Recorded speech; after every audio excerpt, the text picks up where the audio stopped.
নমস্কার সবাইকে, আশা করি সকলেই অনেক ভালো আছো। আমার আবারও একটা বড় ব্লগে তোমাদেরকে জানাই অনেক অনেক ওয়েলকাম।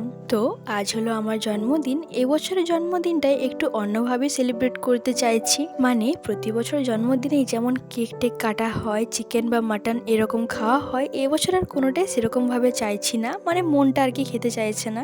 আমার বাবার বাড়ির কাছে একটা মা চণ্ডীর মন্দির আছে, সেখানেই যাচ্ছি একটু পুজো দিতে। ভীষণ মন যাচ্ছিল কিছুদিন ধরে পুজো দেওয়ার জন্য, তো সেখানেই যাচ্ছি। তার আগে কিন্তু বাড়ির পুজোটাও সেরে নিয়েছি। তো চলো এবার রেডি হওয়া যাক। পরে নিয়েছিলাম একটা সিম্পল সাদা কুর্তি, তারপর মুখে অ্যাপ্লাই করছি নিভিয়ার এই ক্রিমটা, কারণ শীতকাল পড়ে গেছে। আর শীতকাল পড়া মানে আমার স্কিন তো ড্রাই, এমনিতেই আরো বেশি ড্রাই হয়ে যায়, তাই কিছু না কিছু মুখে সবসময় লাগিয়ে রাখতেই হয়। আর আজ একেবারে সিম্পল ভাবে মেকআপ করব, তাই ইউজ করছি ল্যাকমির এই বিবি ক্রিমটা। এটা আমার স্কিনের সাথে একদম পারফেক্টলি ম্যাচ করে। এটা লাগানোর পর আমার মুখে আর কিছুই লাগানোর দরকার পড়ে না। তো চলো এবার আমার মেকআপ ডান। দেখলে তো কত জলদি রেডি হয়ে গেলাম।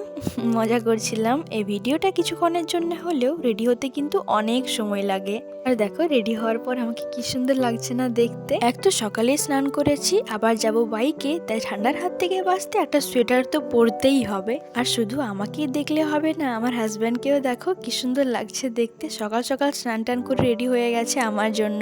না পুজো দেবে না কিছু, শুধু আমাকে নিয়ে যাবে বলে এত সকাল সকাল ঠান্ডার মধ্যে স্নান করে নিয়েছে। তারপর কিছুক্ষণ ওর সাথে মজা করলাম, তারপর বেরিয়ে পড়লাম আমরা দুজনে একসাথেই। আর আজকে মানুষজন তো রাস্তার মধ্যে সেরকম ভাবে ছিলই না, শুধু গাছপালাগুলোকে দেখতে দেখতে যাচ্ছিলাম। তারপর চলে গেলাম একটা মিষ্টির দোকানে বাড়ির জন্য মিষ্টি নিতে। আর শীতকাল যেহেতু পড়ে গেছে, তাই বাড়ির জন্য নিয়ে নিলাম নলেন গুড়ের রসগোল্লা। আর নিয়ে নিয়েছিলাম যেখানে মায়ের মন্দিরে পুজো করাতে যাব সেখানের জন্য মিষ্টি। ফল টল তো আনিনি, তাই মিষ্টি দিয়ে পুজো দেবো। আর নিয়ে নিয়েছিলাম আমার বাবার জন্য আলাদা করে চিত্তরঞ্জন, কারণ আমার বাবার ডায়াবেটিস আছে, তাই সব রকম মিষ্টি খেতে পারে না, তাই বাবার জন্য আলাদা করে নিতে হয়। তো সব মিষ্টি টেস্টি নিয়ে চলে গিয়েছিলাম প্রথমে মায়ের মন্দিরে। এখানে গেলে আমি কি যে শান্তি পাই তোমাদের বলে বোঝাতে পারবো না। একটা মনে আলাদাই শান্তি আসে আমার।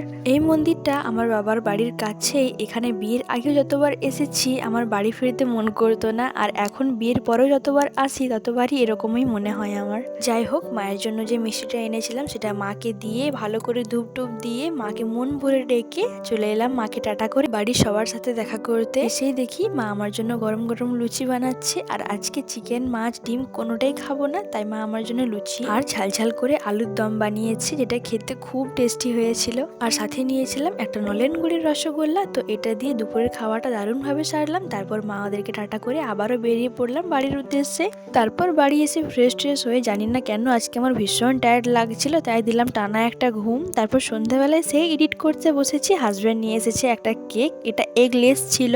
তো আর কি, সন্ধ্যাবেলায় সামান্য করে সবাই মিলে একটু সেলিব্রেটও হয়ে গেল। তো এই ছিল আজ সকাল থেকে সন্ধ্যের বার্থডে ব্লগ। তোমাদের কেমন লাগলো একবার কমেন্টে জানিও। টাটা।